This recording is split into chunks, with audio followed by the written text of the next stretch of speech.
about the other 1% of the UFO phenomenon? Has there ever been legitimate sightings?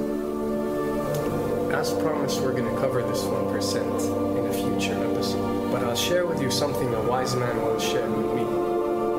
Before we should start focusing on dealing with problems outside our world, we should first focus on solving the problems within our world.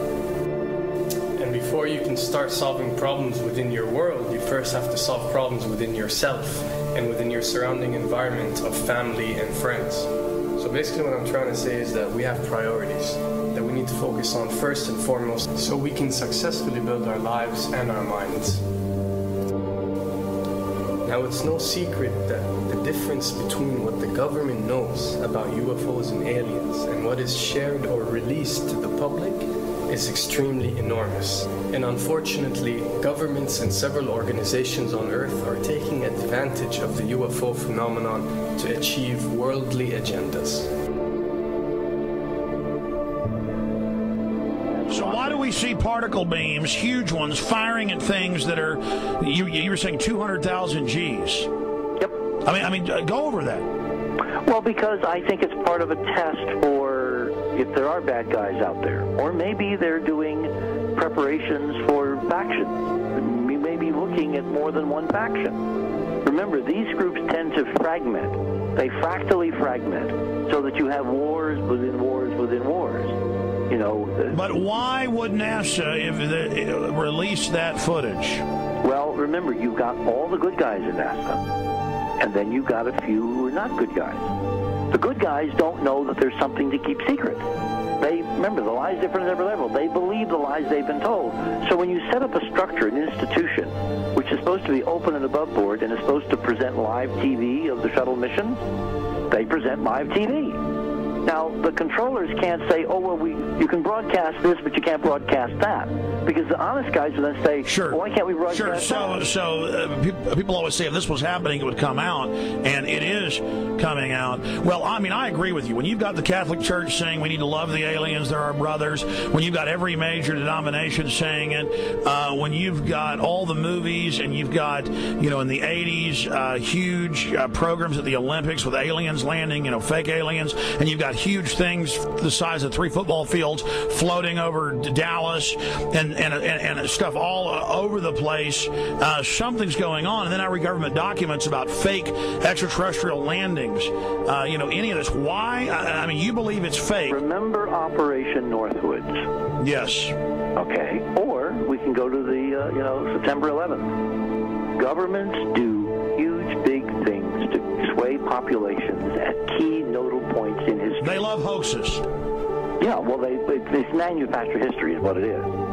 We are building, I mean, all my UFO friends, I need to shake them because they're so, frankly, they're extremely naive, Alex. They really believe we're building toward disclosure. I believe we're building toward a mass, carefully manufactured fake event where ETs, who are really humans, who are really part of this secret clique, who are probably Nazis, you know, who have developed or perfected their technology from World War II, which is why you've got to get, you know, Joseph on. They are going to basically fake out the world. And there's an incredible window on the Nazi black ops programs, the compartmentalized, incredible high technology efforts that were being funded by the Nazi war machine, particularly toward the end of the war in a desperate effort to win the war, and they fastened their hopes on several key technologies, some of which appear to be the control of gravity itself, which again is a separate piece of data from my work, which came at this from a hyperdimensional physics perspective. I mean, we know there's a lot of suppressed technology. I mean, 20 years after the B-2 bomber was already in service, they declassify it. So we have a lot of cases of that. We know there's a whole shadow government. This is technology and physics, Alex, that would make anything you think you know like a candle flame compared to a hydrogen bomb. This is a physics that literally allows you to rearrange time.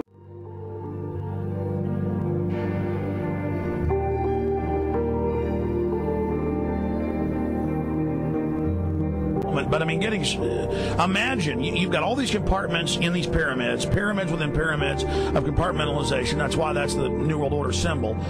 And I mean, we don't know what they've got because they are so secret. We know they lie so much. We just know it's advanced. Mainline scientists say they're 30 years advanced. So Richard C. Hoagland, what I'm saying to you is, I'm entertaining what you're saying. I respect you. I think you're a great guy. My only issue is, like you said, dealing with what we know they could be up to. The fact, Alex, we have done experiments. We have our own data. We have experiments now from the Soviet Union. 30, 40 years when the Iron Curtain came down, you know, when Glasnost finally prevailed, a huge amount of stuff was declassified from the KGB as well. And we now have put this data together.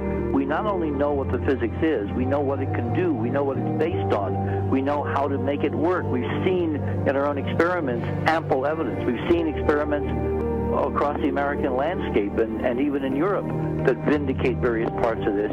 And the latest thing I'm working on, it looks like von Braun himself was deeply involved in some of this early physics experimentation, but they're keeping all the good stuff for themselves. The reason is that if we got access to the good stuff, if we got access to the technologies, the energy, you know, we wouldn't be worried about $4, $5 a gallon gas or $10 a gallon gas.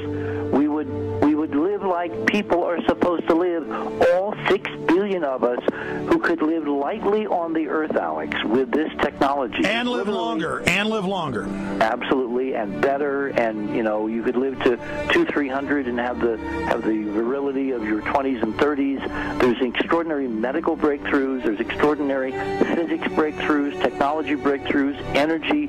It's all been kept away. Think about it. We're already on a planet hurtling through space, all these wonders around you, and you've been taught it's bizarre to question, and that's because there's so many kooks in the alternative movement who do talk about ridiculous, you know, Hollywood-style green men instead of really looking at the shadow government and all these crazy secret societies that are admittedly running NASA and the shadow government. Well, ladies and gentlemen, during this talk that I'm going to give you, I'm going to explain to you the history of this phenomenon, who the secret government really is, and I will name them by name, beginning group, the study group. I will tell you who they are today. I'm going to tell you what this is all about. I'm going to tell you who's selling drugs to your children, and I'm going to tell you why the United States government is afraid for you to find out what the truth is regarding UFOs.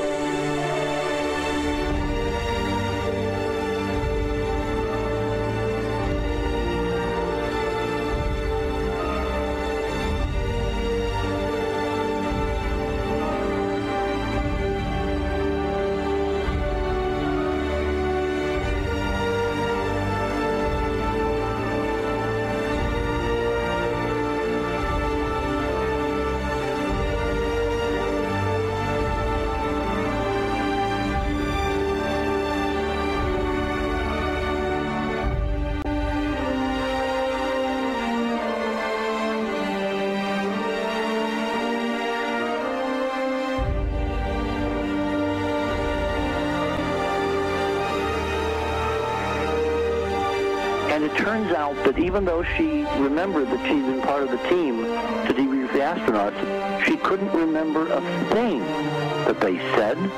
She couldn't remember why she no longer was working with NASA.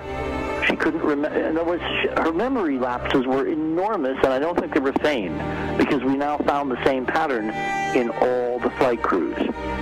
Because the awful truth, Alex, is they have been brainwashed. They have been mind controlled. They have had a technology, a very sophisticated technology, which took away the real missions that they experienced.